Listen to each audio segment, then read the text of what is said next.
Greetings and blessings to you, my beautiful friends out there. I am here at the beach side of JC Park in Vero Beach, and we are doing the lessons of A Course in Miracles, and congratulations, we are at our first review period. Woo! We've completed 50 lessons, and we're actually going to go back and review all 50 of them with little spoonfuls every day. So get ready. The next 10 days will be a really good way to go back and recirculate through these ideas and bring yourself into more of a position of, integrating them into your life in a deeper way. So here we go. It's going to be a little bit of reading today, so get yourself comfortable and let's jump in. Review 1, Introduction. Beginning with today, we will have a series of review periods. Each of them will cover 5 of the ideas already presented, starting with the first and ending with the 50th. There will be a few short comments after each of the ideas, which you should consider in your review. In the practice periods, the exercises should be done as follows. Begin the day by reading the 5 ideas, with the comments included. Thereafter, it is not necessary to follow any particular order in considering them, though each one should be practiced at least once. Devote 2 minutes or more to each practice period, thinking about the idea and the related comments after reading them over. Do this as often as possible during the day. If any one of the 5 ideas appeals to you more than the others, concentrate on that one. At the end of the day, however, be sure to review all of them once more. It is not necessary to cover the comments that follow each idea either literally or thoroughly in the practice periods. Try rather to emphasize the central point and think about it as part of your review of the idea to which it relates. After you have read the idea and the related comments, the exercises should be done with your eyes closed and when you are alone in a quiet place, if possible. This is emphasized for practice periods at your stage of learning. It will be necessary, however, that you learn to require no special setting, like Vero Beach, no special settings in which to apply what you have learned. You will need your learning most in situations that appear to be upsetting rather than in those that already seem to be calm and quiet. The purpose of your learning is to enable you to bring the quiet with you and to heal distress and turmoil. This is not done by avoiding them and seeking a haven of isolation for yourself. Woo! You will yet learn that peace is part of you and requires only that you be there to embrace any situation in which you are. And finally, you will learn that there is no limit to where you are, so that your peace is everywhere as you are. You will note that for review purposes, some of the ideas are not given in quite their original form. Use them as they are given here. It is not necessary to return to the original statements nor to apply the ideas as was suggested then. We are now emphasizing the relationships among the first 50 ideas we have covered and the cohesiveness of the thought system to which they are leading you. Excellent, excellent, excellent. So before we get into the review lessons, I would like to read the Ken Wapnick notes on the review period. There's a section here that I really love, and the way that he describes it is perfect. So I'm going to read a little bit from this, and then we're going to jump back to the Course in Miracles itself. All right, so this is Ken's notes about the review. I have spoken often of the symphonic structure of A Course in Miracles and usually refer to the text when I do so, but the same holds true for the workbook as well, which is what we're doing. The lessons is called the workbook. One of the characteristics of a symphonic work, especially those written in the 18th and 19th centuries, is that the opening movement has an exposition that presents the different themes, a development section that elaborates on them, and a recapitulation where the composer brings back the themes but in a new way. This is what we find in the workbook. I love that. Lessons 1 through 60 especially demonstrate the masterfully symphonic way Jesus has organized his material.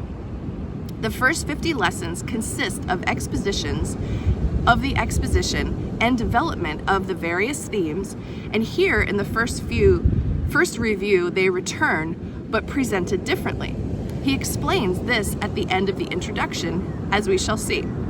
My discussion will focus on the major themes of these early workbook lessons, the heart of A Course in Miracles, and ways in which Jesus integrates them into his review. So basically, these lessons are like a symphony, and I love that, because what I'm starting to really notice that I gravitate toward is vibrational healing, sound healing, any kind of healing that you can do that doesn't include the thinking mind.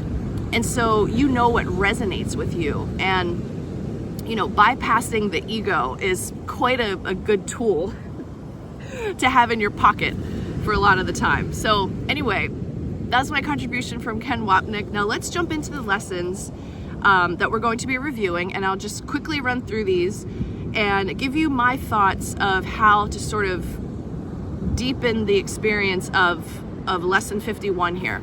All right, so the review for today covers the following ideas. Number 1, nothing I see means anything. The reason this is so is that I see nothing, and nothing has no meaning.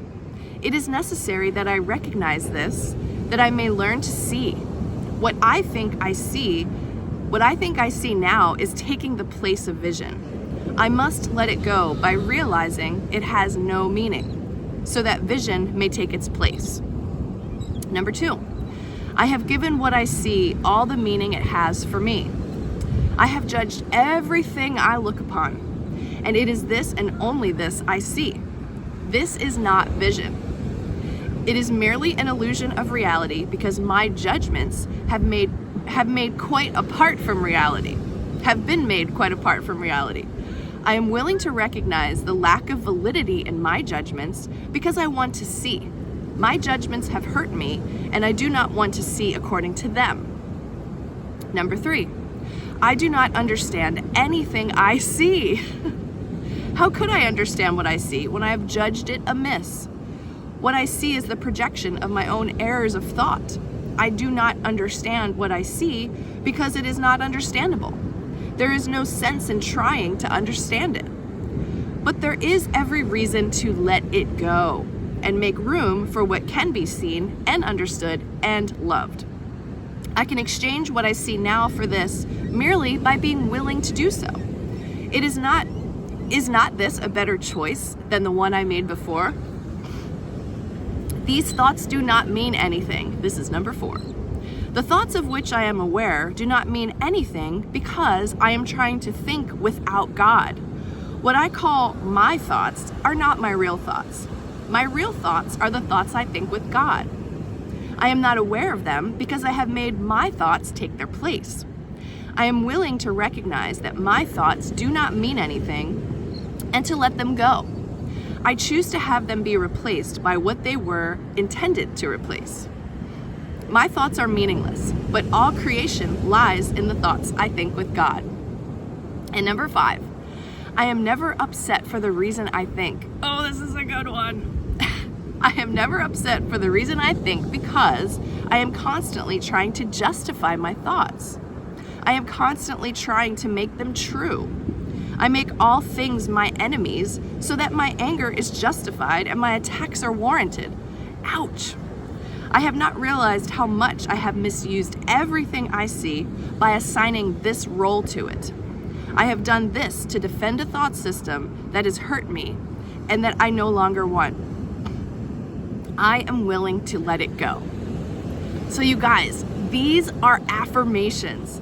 That reading this today is just kind of like repainting the painting of all the lessons that we've done up until this point, and or at least the first 5.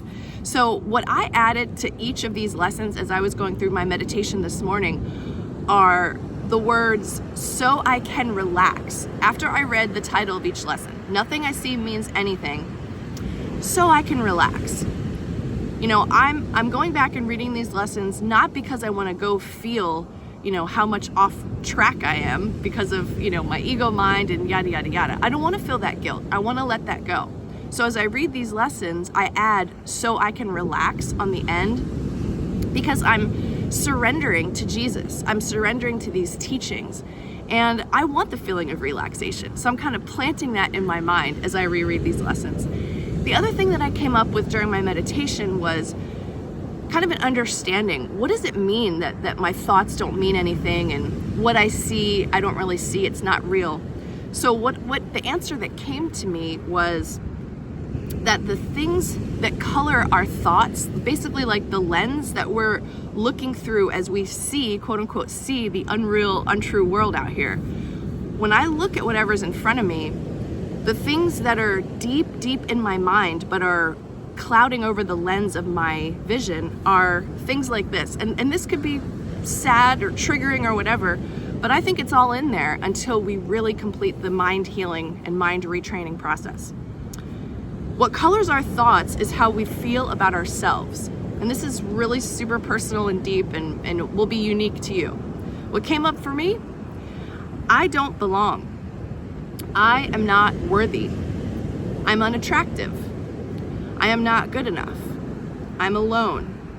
No one understands me. I'm scared to fail. I don't deserve love.